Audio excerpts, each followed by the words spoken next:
Il y a quelques semaines, nous vous avons présenté l'Infiniti Q30. Au premier coup d'œil, on pourrait croire que c'est un crossover urbain car elle est légèrement surélevée, mais détrompez-vous, la Q30 est la version japonaise de la Mercedes classe A. Rappelons que la marque Infiniti appartient au groupe Renault-Nissan qui depuis 5 ans travaille en partenariat avec Mercedes. C'est donc en toute légitimité que la Q30, même avec son design décalé, se retrouve sur le marché des berlines compact premium. S'y faire une place est une mission audacieuse qui nécessite de sacrés arguments. La Q30 est-elle à la hauteur de ses prétentions?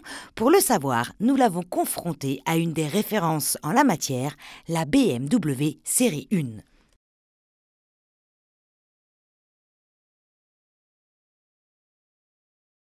Infiniti s'est fait connaître avant tout grâce au design de son FX qui, 13 ans après, fait encore tourner les têtes.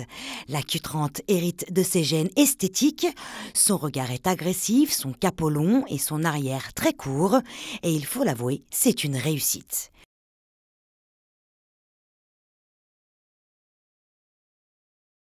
Quant à la BMW série 1, restylée il y a un an, elle possède aussi un caractère esthétique. Racée, elle est malgré tout plus statutaire. Au chapitre du style, l'Infiniti remporte le match.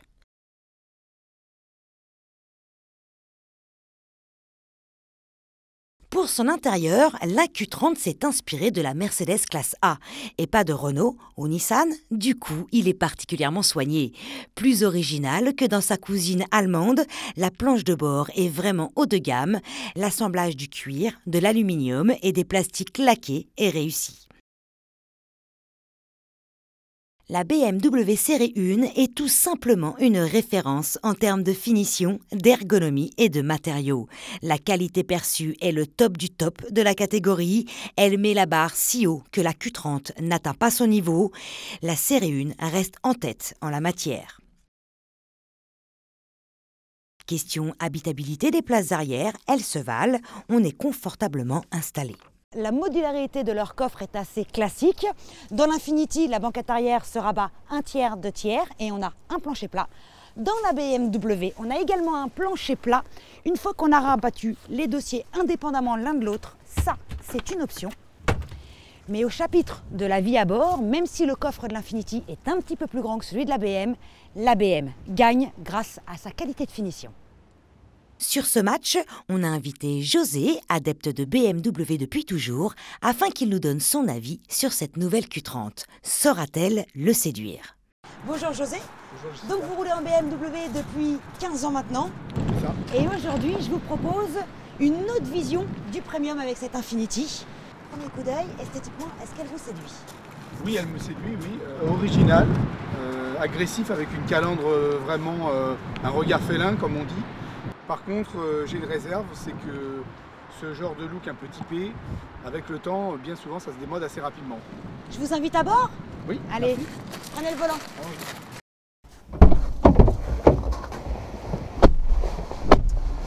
Première impression, un intérieur sympa qui tout de suite reflète le haut de gamme, premium. On voit bien que la planche de bord est aussi originale que l'extérieur. Alors José, première sensation de roulage? Bien, je dirais, première remarque, une position de conduite un peu haute à mon goût, qui est un peu typée SUV. On a un peu la désagréable sensation d'avoir la tête dans le plafonnier.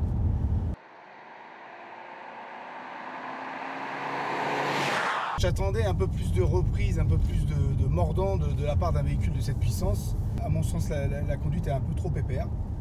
Mais sinon, c'est vraiment un véhicule confortable aussi. C'est un point important.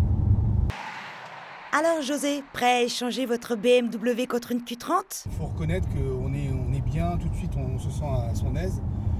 En somme toute, un véhicule que je recommanderais à ma femme.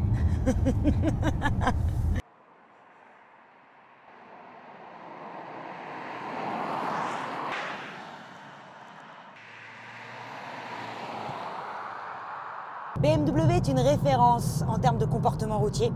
Alors déjà, la position de conduite de cette série 1 typée sportive avec un volant vertical, des jambes presque allongées, on est au top. La direction est réactive, Les relances de ce moteur sont juste géniales. Il a du répondant en permanence. Même si on a des roues de 17 pouces, le confort est étonnant.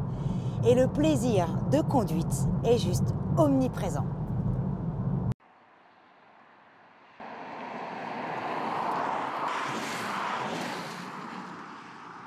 Dès qu'on prend le volant de l'Infiniti Q30, on est surpris.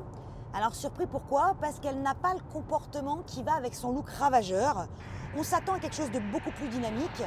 Alors déjà, on sent un certain poids, 150 kg de plus que la BMW, alors qu'elles ont toutes les deux 4 roues motrices et une boîte de vitesse à 7 et 8 rapports pour la BMW. Du coup, elle est beaucoup plus paisible à conduire que la BM, sans pour autant être plus confortable. Donc à ce chapitre, la BMW marque un point parce qu'elle distille beaucoup plus de plaisir de conduite.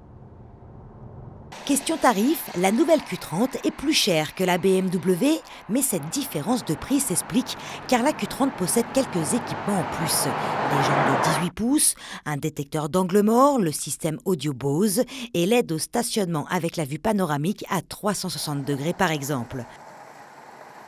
Au final, la Q30 est une très bonne alternative premium, mais n'égale pas le savoir-faire de la BMW Série 1 qui remporte ce match.